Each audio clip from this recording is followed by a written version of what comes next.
Kisah yang akan saya bawakan kali ini merupakan suatu peristiwa yang pernah terjadi di Pulau Kalimantan pada pertengahan tahun 90-an.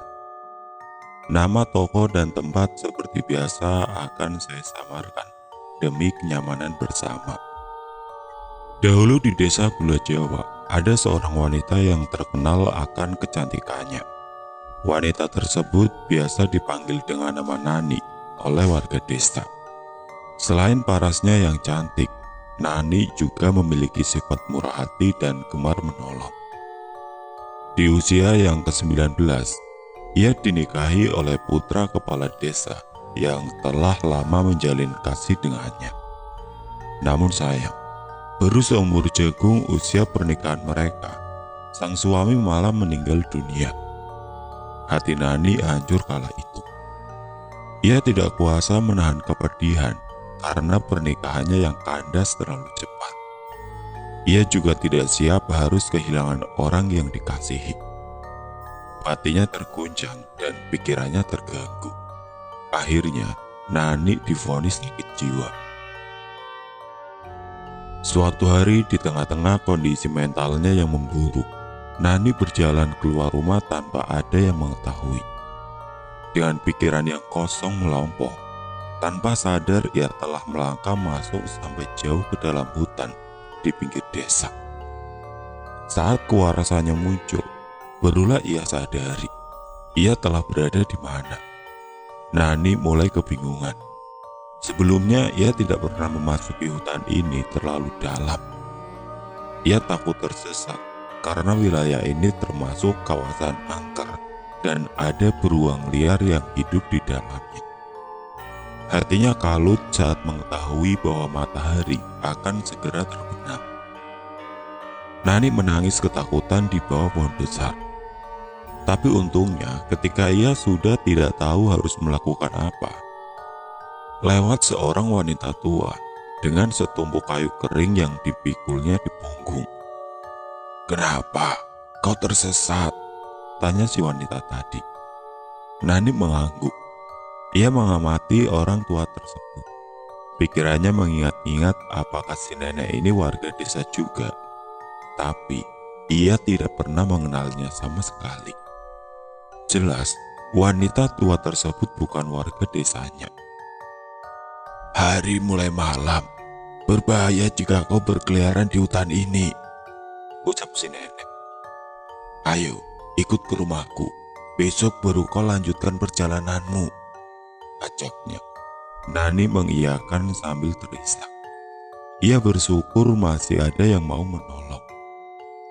Mereka berjalan menembus semak belukar hingga sampai di kawasan tengah hutan. Tidak lama kemudian, keduanya tiba di suatu gubuk yang terlihat sangat reot. "Itu rumahku," tunjuk si nenek. "Sekarang masuklah cepat." Nani sedikit ragu pada awalnya. Namun setelah beberapa saat, ia langkahkan juga kakinya melewati ambang pintu gubuk tersebut. Sampai pada akhirnya ia tidak pernah keluar lagi dari sana. Arham benar-benar tidak habis pikir. Pemuda itu termangu memperhatikan pepohonan dan semak-semak yang berada di sekelilingnya. Perasaannya berkata bahwa ia telah beberapa kali melewati daerah tersebut. Tapi entah kenapa ia masih gagal menemukan arah yang benar. "Bodohnya aku, kok bisa sampai tersesat?" Runtuknya pada diri sendiri. Padahal ia sudah melewati jalur seperti yang dikatakan oleh si tukang ojek yang ia tumpangi tadi. Masih menurut tukang ojek, dia hanya tinggal mengikuti jalan setapak yang berada di antara pohon-pohon sawit yang menuju pintu masuk desa. Dengan menempuh jalur yang dimaksud, dalam waktu sekitar 60 menit, seharusnya ia sudah sampai di desa Gula Jawa dengan berjalan kaki. Lagi pula jalur tersebut merupakan akses satu-satunya menuju ke desa. Sangat mustahil bila ia bisa sampai tersesat. Arham pun tidak menyangka, bisa-bisanya ia malah kehilangan arah. Ia lelah hilir mudik setelah beberapa jam mengitari kawasan itu Namun desa tujuannya tersebut tetap saja masih belum kelihatan. Arham mengusap peluh yang membanjiri kening. Ransel yang bergantung di pundaknya jadi terasa lebih berat. Mendadak timbul rasa sesal yang terbesit di hatinya. Andai saja ia tidak ditugaskan oleh dinas pendidikan untuk mengajar di sekolah dasar satu-satunya di desa tersebut, tentu ia akan berpikir berkali-kali untuk datang ke wilayah terpencil seperti ini. Padahal karirnya sebagai guru baru saja hendak dimulai. Hari mulai beranjak sore, sedangkan Arham masih belum berhasil menemukan jalan. Ia frustasi.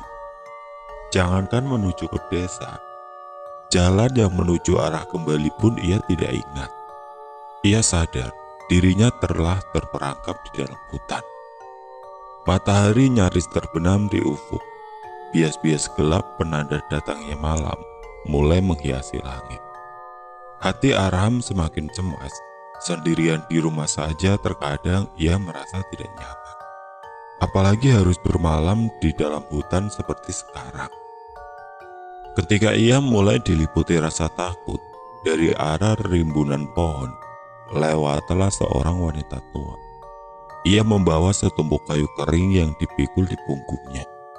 Tumpukan kayu tersebut terlalu banyak, sehingga tubuhnya yang ringkih harus membungkuk karena saking beratnya beban yang dipikul. Matanya menatap tajam ke Arham dengan pandangan curiga. "Mau apa kau di sini?" tanyanya ketus. Arham agak gelagapan saat ditanya, tapi di sisi lain ia lega karena masih ada orang di hutan ini selain dirinya. "Maaf Nek, saya dari kota, mau ke desa Gula Jawa, tapi saya tersesat tidak tahu jalan hingga sampai di sini," jelas Arham. "Mungkin nenek bisa menolong saya, menunjukkan arah ke desa," pintanya. Si nenek masih menatap tajam, lalu ia menjawab, "Sayang sekali, kau sudah terlampau jauh dari desa. Tidak mungkin di malam buta begini kau akan berjalan ke sana." Arham makin getar-getar. Demi apapun, ia tidak akan rela untuk bermalam di hutan yang terkesan angker ini. Wanita tua tadi sepertinya paham apa yang dikhawatirkan oleh Arham.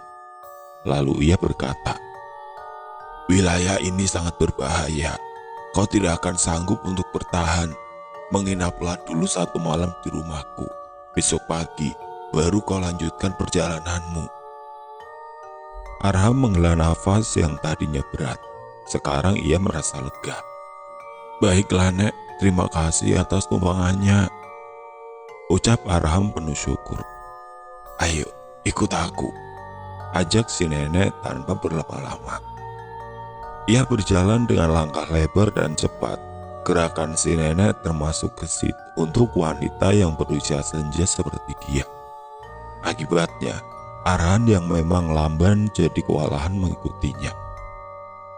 "Maaf Nek, saya tidak mengerti dan maksud perkataan nenek yang bilang hutan ini berbahaya.